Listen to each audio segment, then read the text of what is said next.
कांग्रेस नेता दिग्विजय सिंह ने एक बार फिर राफेल डील पर सवाल उठाते हुए राफेल विमान की कीमत पूछी है। कांग्रेस नेता दिग्विजय सिंह ने लिखा कि आखिर राफेल प्लेन आ गया। 126 राफेल खरीदने का फैसला 2012 में यूपीए ने किया था, जिसमें से 18 राफेल छोड़कर अन्य सभी को एचएएल द्वारा भारत में बनाया जाना था। यह भारत के आत्मनिर्भर होने का प्रमाण था। एक राफेल की कीमत 746 करोड़ रुपए तय की गई थी। दिग्विजय सिंह ने लिखा कि मोदी सरकार के आने के बाद फ्रांस के साथ मोदी जी ने बिना रक्षा और वित्त मंत्रालय या कैबिनेट की कमेटी की मंजूरी के नया समझौता कर लिया और एचएएल का हक मारकर निजी कंपनी को देने का समझौता कर लिया। राष्ट्रीय सुरक्षा की अनदेखी कर 126 राफेल खरीदने के बजाय केवल 36 खरीदने का निर्णय ले लिया। दिग्विजय सिंह ने कहा कि चौकीदार महोदय कई बार संसद में और संसद के बाहर भी मांग करने के बावजूद आज तक एक राफेल कितने में खरीदा है बताने से बच रहे हैं। क्यों? क्योंकि चौकीदार जी की चोरी उजागर हो जाएगी। चौकीदार जी, अब तो उसकी कीमत बता दो। और रमन मलिक बीजेपी के नेता हमारे इस खबर पर चर्चा के लिए जुड़ गए हैं। मलिक साहब, आपका बहुत स्वागत है। ये बताएं कि राफेल आ रहा है, राफेल को लेकर किसी को कोई शक नहीं। यूपीए गवर्नमेंट ने 2012 में इस पर समझौता किया था, लेकिन अब जो तमाम बीच में डील को लेकर बदलाव हुए, जो सवाल उठे, उसमें यह कहा जा रहा है कि आज भी सरकार ये बताने को तैयार नहीं है कि एक विमान किस कीमत का पड़ा है। आखिर इस पारदर्शिता से सरकार घबराती क्यों है? देखिए, ये जो एक सवाल उठाना, इसका जवाब 2019 के चुनावों में कांग्रेस के मुंह पे 303 का बट पड़ा है।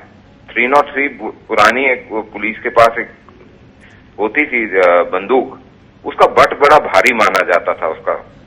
तो वो पढ़ना, वो उनको पढ़ चुका है, क्योंकि कांग्रेस की हालत ये है कि ताश में 52 पत्ते होते हैं, इनके पास 52 सांसद हैं और 52 में एक जोकर भी होता है, तो इनके पास कहीं है। मलिक साहब, अफसोस कि आपसे मैंने जो सवाल पूछा उसका आप जवाब नहीं देना चाहते। बहुत से ऐसे अपराधी और ऐसे जिन पर बलात्कार का आरोप है वो भी चुनाव जीतते हैं, संसद और विधानसभाओं में है, और ये रिपोर्ट आप मुझसे ज्यादा जानते हैं। ये इस बात का जवाब नहीं है कि एक विमान कितने का पड़ा, देश को ये जानने का हक है। बहरहाल चरण सिंह सापड़ा हमारे साथ, वो भी जुड़ गए हैं, कांग्रेस के प्रवक्ता। चरण सिंह जी, अभी बीजेपी के नेता रमन मलिक कह रहे थे कि 2019 में जो चुनाव हुआ उसमें आपको 303 का बट पड़ चुका है। इस तरह के सवाल उठाने का कि विमान की कीमत कितनी है या डील में गड़बड़ी हुई, इस सब का कोई मतलब नहीं है। देखिए, सवाल भारतीय जनता पार्टी देश की जनता से सच छुपाना चाहती है। आज तक इन्होंने जो मूल प्रश्न थे राफेल को लेकर के, हम राफेल के खिलाफ नहीं है, राफेल तो कांग्रेस पार्टी ने ही चुना था, उस समय की यूपीए सरकार ने चुना था, लेकिन हमने कहा था कि 126 जहाज लेने चाहिए, और यही हमारे प्रश्न है कि 126 के सामने आपने 36 क्यों माने। फिर हमारा प्रश्न है कि अगर 746 करोड़ में हमने एक जेट का तय किया था प्राइस, तो आपने 1676 करोड़ में क्यों खरीदा।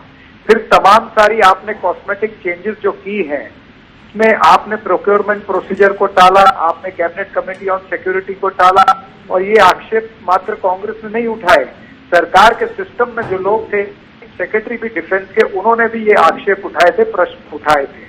तो इन तमाम सारे प्रश्नों का उत्तर दे नहीं पा रही है, और आत्मनिर्भरता की बात करने वाली भारतीय जनता पार्टी आपका जवाब एक पॉइंट रमन साहब आप आ रहे हैं, रमन साहब आपके पास आ रहे हैं, आप निश्चिंत रहे, आपके पास आ रहे हैं, बिल्कुल। आत्मनिर्भरता की बात करने वाली भारतीय जनता, ठीक है, आपका मूल बात आ गया। पार्टी पर बीजेपी क्या करती है वो छोड़ दीजिए, लेकिन एक बुनियादी बात आपने उठाई है, उसका जवाब ले लेते हैं चरण सिंह जी रमन मलिक से। देखिए, सबसे पहले तो ये आपस में ही रमन क्लियर कर लें, रमन जी आपस में क्लियर कर लें कि मूलतः जो प्राइस का एक विषय ये उठाते हैं, राहुल जी कुछ और भाव बोलते हैं, चरण सिंह सापड़ा कुछ और भाव बोलते हैं, और दिग्विजय सिंह जी कुछ और भाव बोलते हैं, ये आपस में एक बार ही समझौता कर लें कि नहीं तो रमन सिंह जी, रमन मलिक जी, आप एक भाव बोलने दीजिए, आप बार बार बीच में रमन मलिक जी, इसलिए कि आप विषय पर नहीं बोल रहे हैं ना, मैं आपसे कह रहा हूं विषय पे बोल रहा हूँ। नहीं बोल रहे हैं आप जब ये कहा जा रहा है कि सीधे जो सरकार बता देना, अरे ये लोग जवाब दे रहा हूँ, आप लोग जवाब ये देखिए, ये कोई तरीका नहीं होता जवाब लेने का। जब मैं जवाब दे रहा हूँ, या तो आप अपने हिसाब से बता दीजिए कि मेरे को क्या बोलना है। नहीं रमन जी, सवाल ये है कि आप सरकार की ओर से सही दाम बता दे, बाकी अलग अलग लोग बताते रहेंगे तो होगा ही। ये कहा जा रहा है। जी बोलिए। नहीं, ये भी बता देखिए, इस तरह है कि ये बीच सापरा साहब, रमन मलिक से जवाब लीजिए। चेष्टा करिए सुनने की, हाँ बिल्कुल ज्ञान आ जाए। बिल्कुल सही कह रहे हैं, बोलिए रमन जी, बोलिए। देखिए, इस तरह है कि एक तो मैं प्राइस किस लिए बोल रहा था, वो इसलिए बोल रहा था, ये तीनों अलग अलग विषय बोलते रहते हैं, अलग अलग प्राइस बोलते रहते हैं, और उसका फैक्ट ये है, उसकी पृष्ठभूमि जिसके ऊपर मैं बोल रहा हूँ कि जब माननीय सुप्रीम कोर्ट के अंदर ये विषय चला गया, उसके ऊपर एक बात हो गई, बात के ऊपर चीजें हो गई, उन्होंने जो चीज मंगवाई वो उन्हें मिल गई। अब विषय इतना सा आता है कि प्राइस को बार बार लेकर, जब चाइना की गुंडी घुसती है, जब पाकिस्तान की गुंडी टाइट होती है, तो इनको प्राइस याद आ जाती है, चिल्लाना शुरू हो जाते हैं। ये ऐसा क्यों है कि ये चाउमीन का असर है क्या? मुझे रात को डोकलाम के समय चाउमीन खाई थी, या ये 2008 के जो करार है उसका भरपाई कर रहे हैं? ये क्या विषय है?